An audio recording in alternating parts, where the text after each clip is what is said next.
یہ ہے 21ویں صدی کا سب سے اہم اور سب سے خطرناک پوائنٹ، یعنی اسٹریٹ آف ملاکا۔ دنیا میں ورلڈ وار 3 اسی پوائنٹ کی وجہ سے ہوگی، جو اگر کسی بھی وجہ سے بند ہو جائے تو دنیا کی دوسری اور تیسری بڑی معیشت یعنی چائنا اور جاپان مکمل طور پر برباد ہو جائے گی۔ 40 میل کی یہ چھوٹی سی جگہ ملائیشیا، سنگاپور اور ناردرن سمٹرا کے درمیان موجود ہے، جو انڈین اوشن اور پیسیفک اوشن کو آپس میں ملاتی ہے۔ پوری دنیا کی 40% تجارت اسی جگہ سے ہوتی ہے۔ اس جگہ کو دنیا کا سب سے مصروف پوائنٹ کہنا غلط نہیں ہوگا۔ اس جگہ سے روزانہ 300 سے زیادہ جہاز گزرتے ہیں، جن پر 15 ملین بیرل تیل سمیت LNG اور دوسری بہت سی چیزیں موجود ہوتی ہیں۔ چین کی 70 اور جاپان کی 40% تجارت اسی پوائنٹ کے ذریعے ہوتی ہے، جہاں سے یہ دونوں مل کر اپنا سامان پوری دنیا کو بیچتے ہیں۔ چائنا دنیا کا سب سے بڑا آئل امپورٹ کرنے والا ملک ہے، جو اپنا تقریباً 75% تیل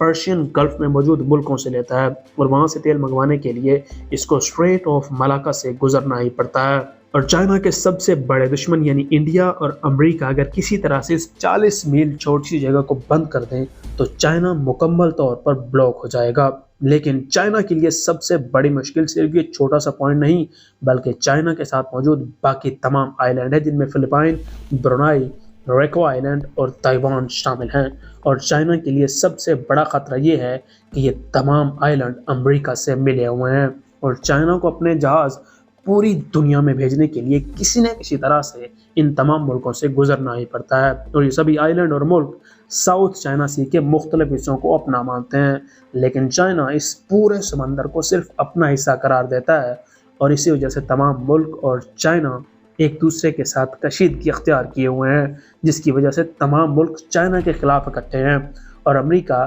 اسی کشیدگی کا فائدہ اٹھاتے ہوئے ان تمام ملکوں کو سپورٹ کرتا ہے۔ اس سمندر پر چائنا کا قبضہ ہونے کا مطلب یہ ہے کہ پوری دنیا سے آنے والے تمام جہاز اسی جگہ پر صرف چائنا ہی کنٹرول کر سکتا ہے، جس کو امریکہ کبھی بھی برداشت نہیں کرتا۔ لیکن کہانی ابھی ختم نہیں ہوئی، کیونکہ اکیلے چائنا کی مخالفت کے لیے صرف امریکہ اکیلا نہیں، بلکہ اس کے ساتھ انڈیا، جاپان اور آسٹریلیا بھی ملے ہوئے ہیں، جنہوں نے ایک سیکیورٹی الائنس کا رکھا ہے جس کو کوڈ کہا جاتا ہے۔ اور اس سیکیورٹی الائنس کا مقصد ہے کہ چائنا اگر اس جگہ پر کسی بھی ملک پر حملہ کرے گا تو یہ چاروں مل کر چائنا کے خلاف جنگ لڑیں گے۔ یعنی اگر چائنا کسی بھی جگہ پر حملہ کرتا ہے تو صرف یہ چاروں نہیں، بلکہ دوسرے تمام چھوٹے آئی لینڈ بھی امریکہ کے ساتھ مل کر چائنا کے خلاف جنگ لڑیں گے، جس کے بعد ایک بہت بڑی جنگ کا خطرہ منڈلا رہا ہے۔ اور اگر ایسا ہوتا ہے تو ورلڈ وار شروع ہو جائے گی، کیونکہ اگر چائنا پر حملہ ہوتا ہے تو پاکستان اور رشیا تقریباً چائنا کا ساتھ دیں گے، جبکہ باقی تمام ملک امریکہ کے ساتھ مل کر ان سب ممالک کے خلاف ہوں گے، اور پھر یہ جب آپس میں لڑیں گے تو پوری دنیا تباہ ہو کر رہ جائے گی۔ لیکن چائنا اتنی آسانی سے ان تمام ملکوں کے ہاتھ آنے والا نہیں، بلکہ چائنا اپنی سیکیورٹی کے لیے بہت زیادہ کام کر رہا ہے۔ چائنا نہ صرف ان تمام آئی لینڈز پر اپنی بیسز بنانے جا رہا ہے، بلکہ اس کے ساتھ ساتھ اس نے اپنی نیوی پر بھی کافی زیادہ انویسٹمنٹ کر رکھی ہے، اور ابھی چائنا نے اپنا سب سے بڑا ایئر کرافٹ کیریئر فیوجان بھی تیار کر رکھا ہے، جو اسی سمندر میں موجود ہے۔ کسی بھی ملک کی نیول پاور کو چیک کرنے کے لیے یہ دیکھا جاتا ہے کہ اس کی نیوی کس کیٹیگری میں موجود ہے۔ نیوی کی 3 مین کیٹیگریز ہیں، جن میں blue water navy, green water navy and brown water navy شامل ہیں، اور ان میں سے سب سے خطرناک اور ایڈوانس بلو واٹر نیوی ہے، جو دنیا کے صرف چند ممالک کے پاس موجود ہے، اور ان چند ممالک میں چائنا بھی موجود ہے۔ چائنا کے پاس لیٹسٹ جنریشن کے تمام ہتھیار موجود ہیں جو کسی بھی ملک پر بھاری پڑ سکتے ہیں، اور چائنا کی نیوی صرف سمندر میں ہی نہیں بلکہ سمندر سے زمین پر بآسانی مار کر سکتی ہے۔ اور اس کے ساتھ ساتھ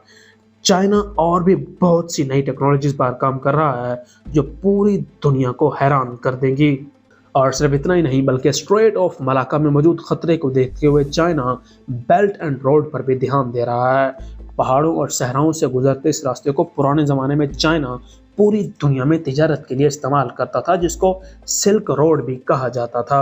اور اب چائنا اسی راستے کو دوبارہ بحال کرنا چاہتا ہے۔ پاکستان میں موجود سی پیک